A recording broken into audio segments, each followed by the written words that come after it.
Welcome to Allegrativity Powercast with Allegra Sinclair. Are you ready to punch fear in the face, show up and tell your story? Stay tuned for tools to get you unstuck and resources to help you develop your story so you can share it with the world. Here is your host, Allegra Sinclair. Hi, this is Allegra. Welcome to the Powercast. Mick Jagger was wrong. We can get satisfaction. Here are 7 top solutions for dissatisfaction with your life.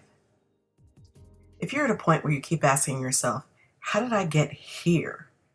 It may be time for you to figure out ways to change the direction of your life. Admitting you're dissatisfied with your life may not be easy, but it's a necessary first step that will lead you toward the path to finding satisfaction. Aren't you glad Mick Jagger was wrong? So if you want to increase your satisfaction, consider these steps. 1. Get specific about what's disappointing you. Jot down the details of what bugs you.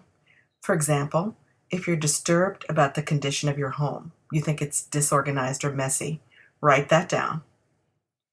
If you feel down because you never got the training or education you wanted, put that on the list. The purpose of this step is to identify the things that you find hard to accept about your life. This list provides you with a blueprint of what to work on to achieve the life that you really want. Step 2, come up with concrete solutions for each of the items on your list. If the mess annoys you in your home, write down what you can do in the short term to feel better about it. Do the same with each item on your list. These solutions will guide you in your quest to live a more optimistic, satisfying life. Step 3, start working on some of your solutions today. Once you make a good start, you'll be motivated to continue. Keeping with the same examples, get some boxes and garbage bags and work on getting your living room in shape. You don't have to tackle the whole house at one time. Start with one room. Or make some calls to local schools to see what courses they offer in the field you're interested in. Better yet, visit their websites and you can see for yourself the course offerings, length of training, and costs.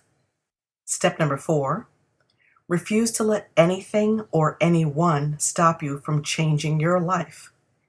Commit to yourself and your future. Acknowledge that you're worth the effort to achieve your goals.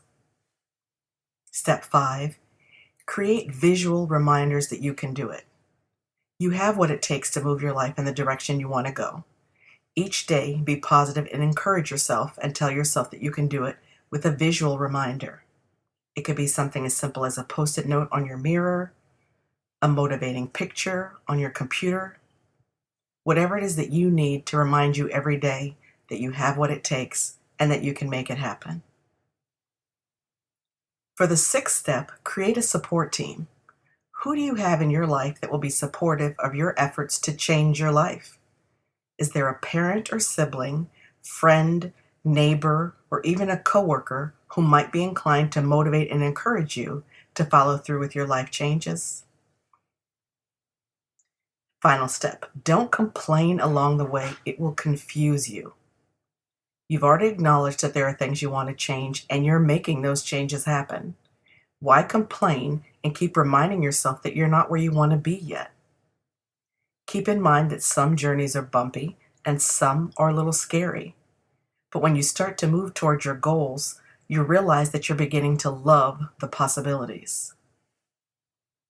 The good news about dissatisfaction with your life is that you have the power to change it however you like. If you identify specific areas that disappoint you, you can then generate specific solutions to correct them.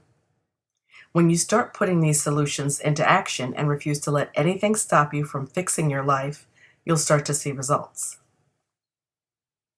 Keep in mind that you can do anything you set your mind to.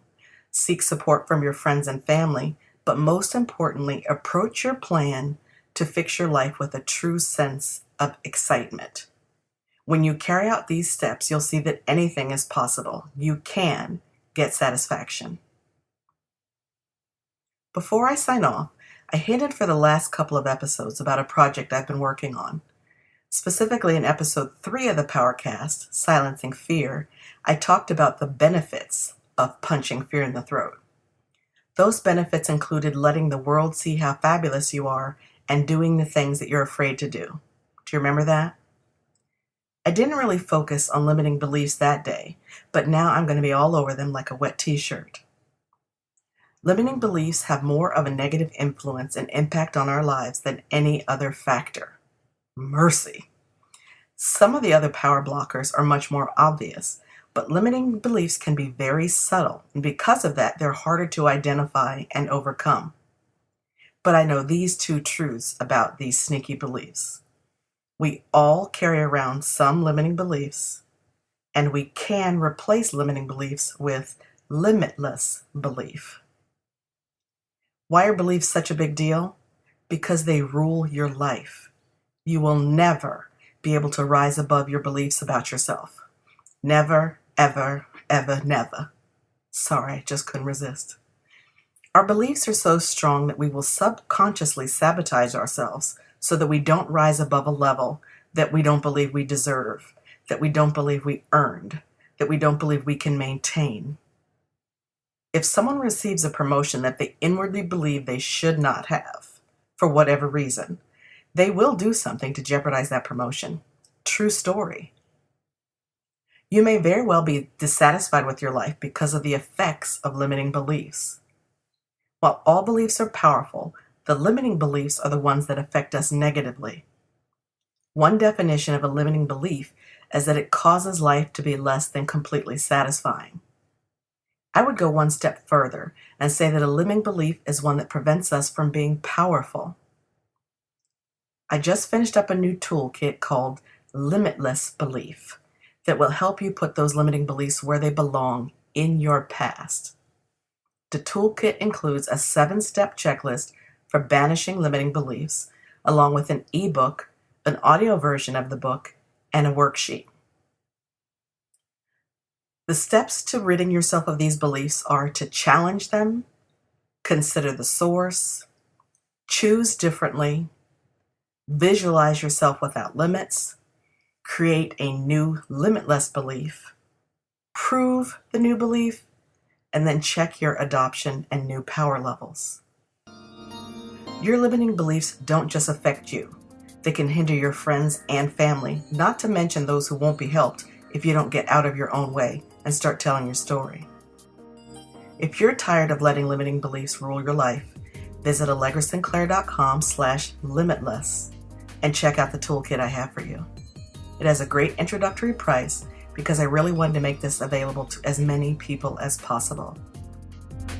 Until next time, have a powerful day. Thanks for listening. If you enjoyed this episode, please leave a review on iTunes. You can find show notes and more great content on the blog at allegrasinclair.com.